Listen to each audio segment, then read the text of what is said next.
ရှင်ပေးနေရအောင်ဆိုမင်းကပြောင်းပေးလိုက်ရင်ဒီငါကကန်နေမယ်ကန်မကန်ကြရင်ကောက်မကန်ကြနဲ့ကျွန်တော်ကနေသားကြမယ်လို့ကောက်ခဲ့တယ်နာမည်ရောက်ပြီးတော့ဖတ်ရမှာဆိုတော့ပဲစဉ်းစားပြီးကြပါဦးနော်ဒီကနေတော့ဝါရှင်ရှက်တာဂရိတ်ဖတ်ရမှာဆိုတော့ကျွန်တော်တန်လေးခိုင်းရတာကျွန်တော်လုပ်ပြီးတယ်ဒီလိုလည်းကျွန်တော်ပြအဲ့ဒီတော့ပြတာလည်းနေကြတယ်ဒီလိုလေးကတော့နေတယ်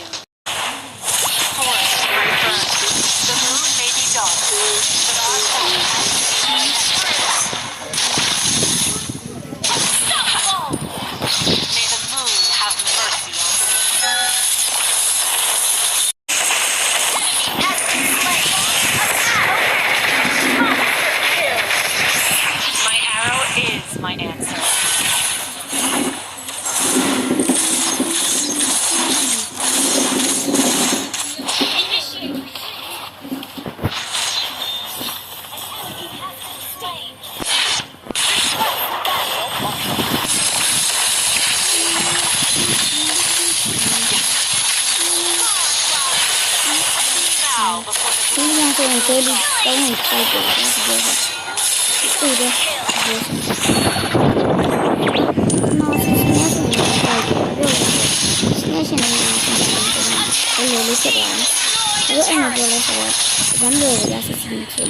ဒီဗန်ကြောက်ဖွင့်ရင်ကျွန်တော်ကစီလေးပြင်နေတယ်။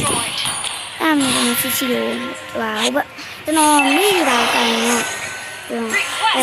စီကိုမကန်စီကျွန်တော်ပျော့တယ်။ဒီရရကပ်ပြီးကျွန်တော်ဝိုင်းတက်လိုက်တာ။ဒီလိုဆိုကျွန်တော်ပြင်ခိုက်နေတယ်။ကျွန်တော်တော့ခိုက်တယ်။ပြင်ခိုက်နေနိုင်မှာတော့မဆာမှာပဲရှိသေးတယ်။ငါပြောရတူရှိတာလေကျွန်